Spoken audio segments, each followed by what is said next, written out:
तो सत्ता में आज सबसे पहले हम एक ऐसी खबर की बात करने जा रहे हैं जो हमारे सामने, आपके सामने और पूरी दुनिया के सामने एक बहुत बड़ी चुनौती बनकर खड़ा है और अब वो डराने भी लगा है। आपने आर्टिफिशियल इंटेलिजेंस का नाम कई बार सुना होगा। आज हम आपको एआई का सबसे खतरनाक और डरावना रूप दिखाने जा रहे हैं, क्योंकि हो सकता है इसी आर्टिफिशियल इंटेलिजेंस ने आपका चेहरा और आपकी आवाज चुरा ली हो सकता है आप एआई के टारगेट पर हों और जिस तकनीक को दुनिया में गेम चेंजर माना जा रहा है वो आपको ही अपना अगला शिकार बना ले। आज हम आपको दिल्ली से आई एक ऐसी खबर बताने जा रहे हैं जो बेहद चौंकाने वाली है और जो दिल्ली में हुआ वो कहीं भी हो सकता है। इसलिए आज एआई वाले इस खतरे पर हमने आपके लिए सत्ता की एक कुंजी तैयार की है। लेकिन उससे पहले खबर को समझिए, सोचिए, आपका कोई करीबी रिश्तेदार रोते हुए आपको फोन करे, पैसे मांगे या कोई दूसरी मदद मांगे तो आप क्या करेंगे? यकीनन आप उसकी मदद करेंगे। लेकिन अगर आपको पता चले कि असल में वो रिश्तेदार नहीं बल्कि आर्टिफिशियल इंटेलिजेंस है तो क्या होगा? यही हुआ दिल्ली में रहने वाले लक्ष्मी चंद नाम के एक शख्स के साथ। दिल्ली के यमुना विहार इलाके में एक शख्स के साथ उसके भतीजे की आवाज निकालकर 50,000 रुपए की ठगी हो गई। सबसे चौंकाने वाली बात यह कि उसके भतीजे की आवाज को आर्टिफिशियल इंटेलिजेंस के जरिए तैयार किया गया था और वही आवाज एक व्हाट्सएप कॉल के जरिए लक्ष्मी चंद नाम के शख्स को सुनाई गई। दावा है कि जिस नंबर से कॉल आया उसकी प्रोफाइल पिक्चर में ठग ने पुलिस के किसी वरिष्ठ अधिकारी की एक तस्वीर लगाकर उसका इस्तेमाल किया। ठग ने अपने आप को पुलिस वाला बताया और लक्ष्मी चंद से कहा कि उनका भतीजा एक रेप केस में फंस गया है और अगर वो उसे बचाना चाहते हैं तो तुरंत ऑनलाइन पैसा भेज दें। इसके बाद ठग ने लक्ष्मी चंद को उनके भतीजे से बात भी कराई जो आर्टिफिशियल इंटेलिजेंस के जरिए तैयार की गई थी और हूबहू बिल्कुल उसकी असली आवाज लग रही थी। फोन पर अपने भतीजे को रोता हुआ सुनकर लक्ष्मी चंद घबरा गए और उन्होंने तुरंत 50,000 रुपए उस नंबर पर ऑनलाइन भेज दिए। लेकिन थोड़ी देर बाद जब उन्होंने अपने भतीजे के घर पर फोन किया तो जाकर सच का खुलासा हुआ, क्योंकि उनका भतीजा उस वक्त घर पर ही था और एआई के जरिए डीप फेक आवाज निकालकर चाचा के साथ ठगी हो गई थी। यानी लक्ष्मी चंद के साथ जो कुछ हुआ वो किसी के साथ भी हो सकता है। आपके पास भी ऐसे ही किसी रिश्तेदार की आवाज से फोन आ सकता है। इसलिए ये खबर आपके लिए बहुत जरूरी है। लेकिन पहले आपको बताते हैं आखिर एआई डीप फेक होता क्या है। इसमें किसी भी व्यक्ति की फोटो या वीडियो से भ्रामक वीडियो बहुत आसानी से तैयार किया जा सकता है। इसके जरिए किसी शख्स की आवाज को हूबहू कॉपी करके डीप फेक ऑडियो बनाया जा सकता है, जैसे दिल्ली में हुआ।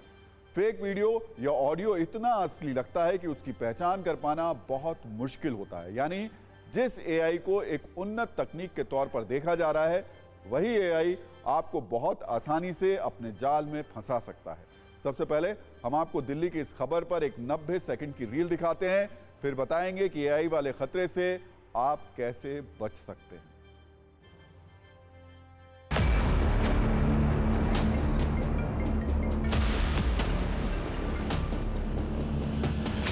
कोई अननोन कॉल आई, मैं पुलिस वाला बोल रहा हूँ, आपके भतीजे को हमने किडनैप किया हुआ है। आपके बच्चे ने एक कार में था और 2 बच्चे उसके साथ थे, उन्होंने बलात्कार किया है। मुझे लगता है कि आपके बच्चे ने बलात्कार नहीं किया और उसका नाम है। आप 70,000 रुपये भेज दो तो हम उसको बचा लेंगे।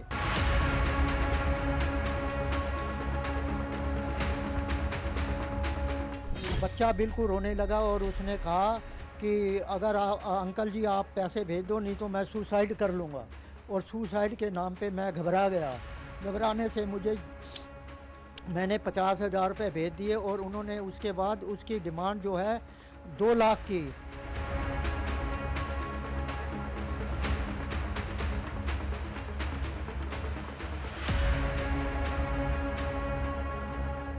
मैं पूछा कि आपके यहाँ कपिल घर में है कि नहीं? उन्होंने कहा कि घर में है। मैंने कहा ऐसे ऐसे मेरे पास फ़ोन आया है और मैंने सारी उनको कहानी बताई। 100% वही आवाज़ लग रही थी जैसे मेरे भतीजे की आवाज़ है। बिल्कुल डाउट नहीं हुआ। डाउट होता तो मैं शायद उसके पास पैसे कभी नहीं भेजता।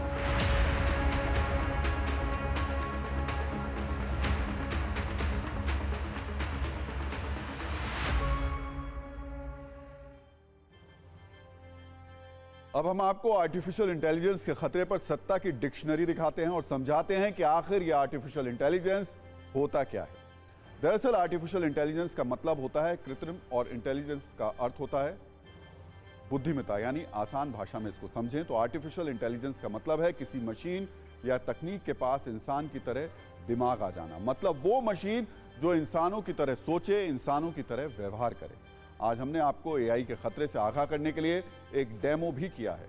इस डेमो को बहुत गौर से देखिएगा क्योंकि इससे आपको अंदाजा हो जाएगा कि कैसे एआई के डीप फेक वीडियो या ऑडियो से आपके साथ ठगी हो सकती है, आपकी छवि को खराब किया जा सकता है। इस डेमो में आपको हमारे संवाददाता पीयूष पांडे दिखाई देंगे, लेकिन अचानक से कैसे आर्टिफिशियल इंटेलिजेंस के जरिए उनकी आवाज मेरी आवाज में बदल जाएगी, इस पर ध्यान दीजिए।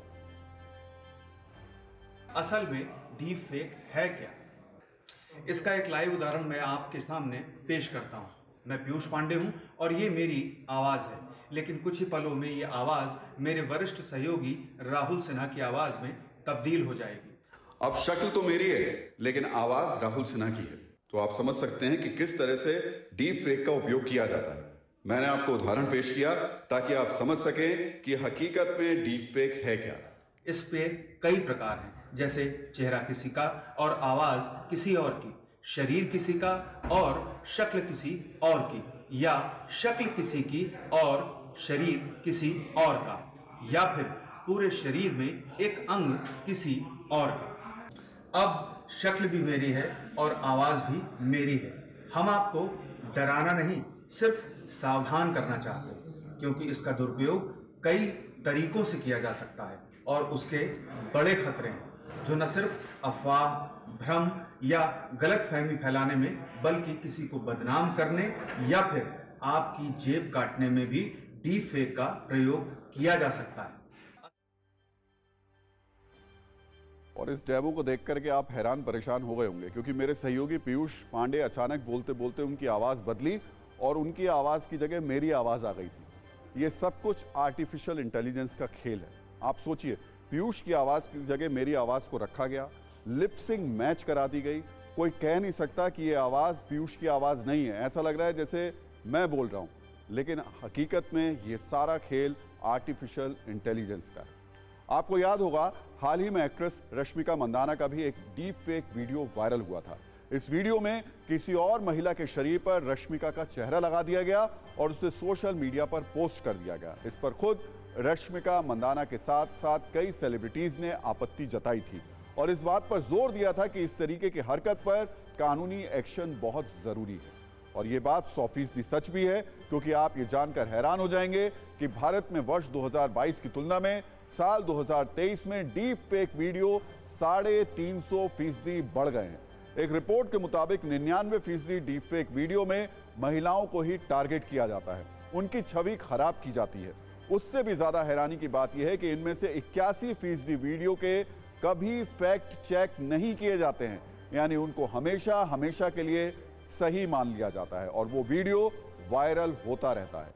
जो डीप फेक वीडियो बनाए जाते हैं उनमें से 96% वीडियो पोर्नोग्राफी कंटेंट से जुड़े हुए होते हैं। इसलिए इस तरीके के मामलों में कानूनी एक्शन बहुत जरूरी है।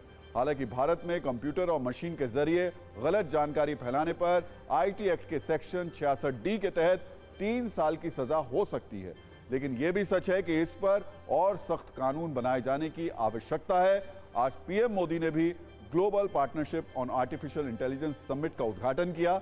इस मौके पर पीएम ने भी कहा कि एआई को लेकर हमें काफी सतर्क रहने की जरूरत है।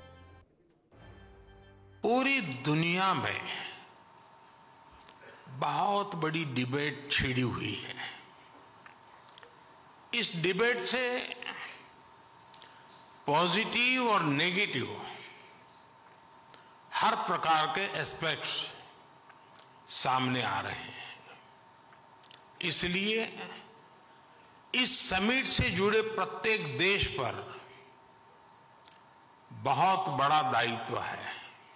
एआई के प्रभाव से वर्तमान और आने वाली पीढ़ियां कोई भी छूटी नहीं है। हमें बहुत सतर्कता के साथ, बहुत सावधानी के साथ आगे बढ़ना है। आर्टिफिशियल इंटेलिजेंस की तकनीक वैसे तो इस डिजिटल युग के लिए बहुत फायदेमंद है, लेकिन सोशल मीडिया वाले युग में इसके खतरे उससे कहीं ज्यादा हैं। इसलिए आप एआई यानी आर्टिफिशियल इंटेलिजेंस को फेक न्यूज का एटम बम भी कह सकते हैं।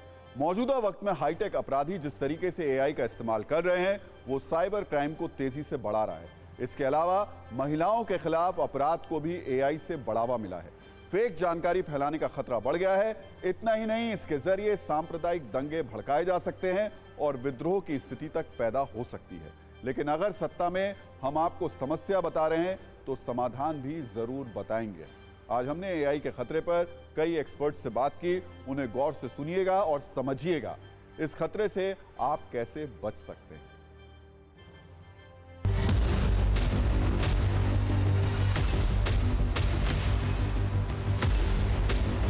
जो डीप फेक है, इस टेक्नोलॉजी को इस्तेमाल करते हुए आप ना कि खाली पिक्चर्स या वीडियोस बना सकते हैं किसी भी इंसान की, बल्कि किसी इवेंट को भी आप रिक्रिएट कर सकते हैं। इस टेक्नोलॉजी को लेके गलत इवेंट्स हो सकते हैं जिनका सोसाइटी पे बहुत गलत इफेक्ट पड़ सकता है, इसलिए इनका अभी कोई रेगुलेशन आई नहीं है। आर्टिफिशियल इंटेलिजेंस का यूज़ है, इंटरनेट पे जो उसकी अवेलेबिलिटी है उसको इमीडिएटली कंट्रोल और मॉनिटर करने के लिए कानून लाना पड़ेगा।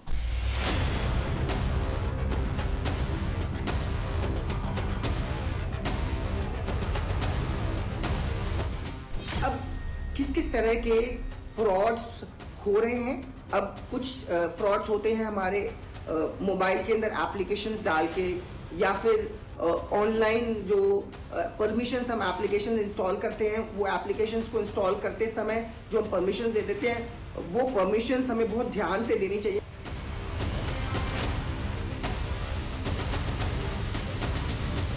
ऑप्शन सिर्फ इतना ही है कि वो अपना सोशल मीडिया पर अपनी वीडियोस और फोटोज कम से कम पोस्ट करें, और ध्यान रखें कि जिस सोशल मीडिया ऐप पर वो फोटोज डाल रहे हैं वहाँ से वो फोटोज या वो वीडियोस इजीली डाउनलोड या सर्कुलेट ना हो सके।